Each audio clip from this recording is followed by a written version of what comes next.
झारखंड सरकार ने अपना बजट विधानसभा में पेश किया है। एक ऐसा बजट है जो निराशा से भरी हुई बजट है। असफलताओं की कुंजी का वो असफलताओं की कुंजी है वो, और वित्तीय असफलताओं का उसमें भंडार है। ये जन विरोधी, गरीब विरोधी, महिला विरोधी और आदिवासी विरोधी, नौजवान विरोधी, रोजगार नहीं देने वाला बजट है। झारखंड की मूलभूत जो समस्या है और समस्या के समाधान के लिए बजट में कोई भी प्रावधान नहीं किए गए हैं। इस बात का उल्लेख उसमें कहीं नहीं किया गया है कि रोजगार के क्षेत्र में बेरोजगारों को किस प्रकार से रोजगार देंगे। इस बात का उल्लेख कहीं नहीं है कि झारखंड की जो मूलभूत विकास में सबसे बड़ा योगदान देने वाला औद्योगिक क्षेत्र, खनन क्षेत्र में वित्तीय या बजट का संरक्षण और सहायता कैसे दिया जाएगा। कहीं पर भी जो छोटे छोटे उद्योग हैं, एमएसएमई, इसमें राज्य के विकास में उसकी बहुत बड़ी भूमिका होती है। बंद और रुग्ण पड़े हुए उद्योग, इस पर इस सरकार का कोई दृष्टि नहीं है, दृष्टि विहीन है। और दुर्भाग्य की बात है कि पिछले बजट में यह परंपरागत है कि विभाग स बजट दिया जाता है। प्रत्येक विभागों में कितने पैसे का वित्तीय प्रावधान किए गए हैं, इसका उल्लेख किया जाता है। इसके पहले भी इसी सरकार के द्वारा बजट पेश किया गया था। विभागों के आधार पर विभाग सह बजट का प्रावधान किया गया था, लेकिन इस बार 91,277 करोड़ के बजट में विभाग सा का कोई उसमें विवरण नहीं है। और विवरण क्या है कि सामान्य प्रक्षेत्र, सामाजिक प्रक्षेत्र, आर्थिक प्रक्षेत्र, 3 भागों में बांट करके पैसों को बांट दिया गया। वो सेक्टर वाइज दिए, लेकिन डिपार्टमेंट वाइज कहीं भी इस बात का उल्लेख नहीं है। और उससे बड़ी बात क्या है कि ये सरकार जब कहती है कि केंद्र सरकार, मोदी जी की सरकार हमको सहयोग नहीं करती है,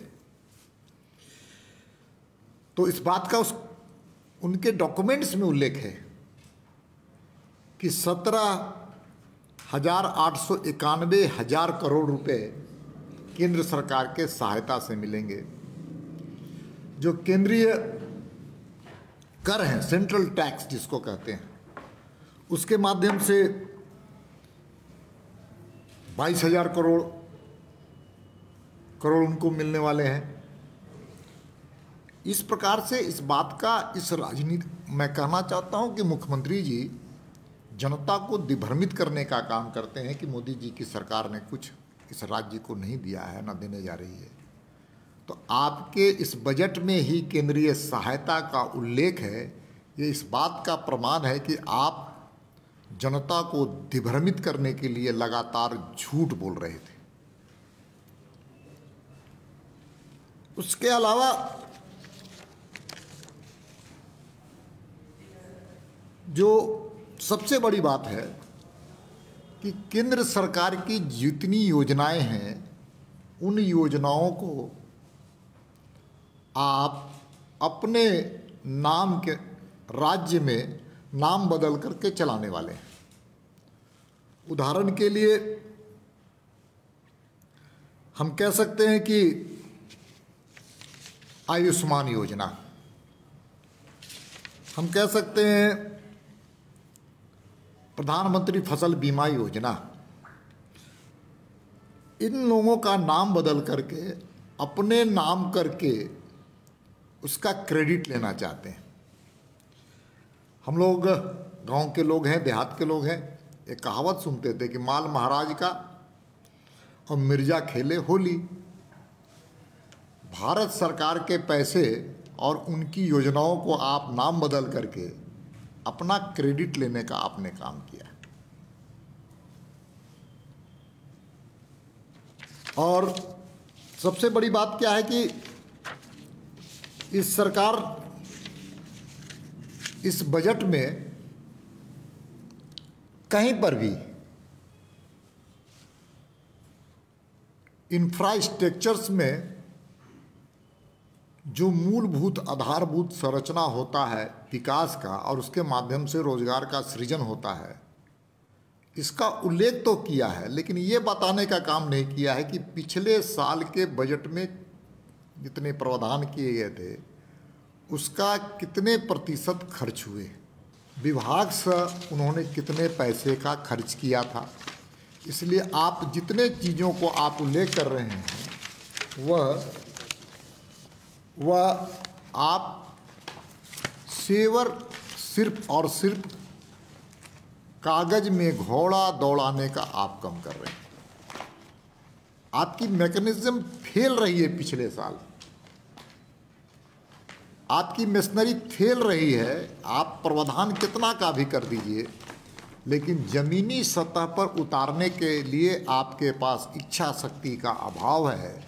इसलिए हम सरकार से मांग करते हैं कि पिछले वर्ष वित्तीय वर्ष के जो बजट के प्रावधान हुए थे वो विभाग सह कितने पैसे खर्च हुए ये सार्वजनिक करे, क्योंकि ये पैसा जनता का है, जनता के लिए कार्यक्रम और जनता के लिए लोक उपयोगी आपने योजनाओं का उल्लेख किया था, लेकिन उस पैसे का क्या हुआ, कितना पैसा आपने खर्च किया, इस बात को आप सार्वजनिक करें, क्योंकि झारखंड की जनता जानना चाहती है।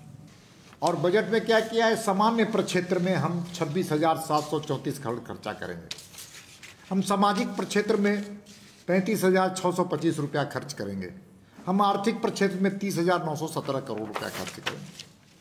ये पूरी तरह से बजट जो है सो भेग है, भ्रमित करने वाला बजट है। सबसे दुर्भाग्य है कि वित्त मंत्री पुलिसिया स्टाइल में, पुराने पुलिसिया स्टाइल में, नए लोग तो थोड़ा जनता के बीच में प्रो पीपुल्स हो गए, पुराने पुलिसिया स्टाइल में अपने भाषण का अंदाज दिखाया है।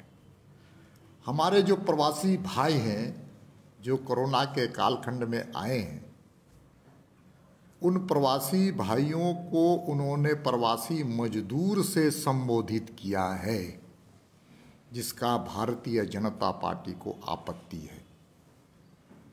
वो हमारे भाई हैं, मजदूर भले हो सकते हैं, कोई शिक्षक हो सकते हैं, कोई डॉक्टर हो सकते हैं, इंजीनियर हो सकते हैं, वो अपने अपने क्षेत्र में श्रेष्ठ व्यक्ति हैं और उनको अपमानित करने का काम किया है। और बेरोजगारी बढ़ेगी इस बजट के माध्यम से, इसका अगर कोई जिम्मेवार कोई होगा तो ये सरकार होगी। किसानों के अहित इससे एक साल में बजट के प्रावधान के अनुसार होगा तो उसका सीधा और सीधा जिम्मेवार कोई होगा तो ये हेमंत सोरेन जी की सरकार होगी।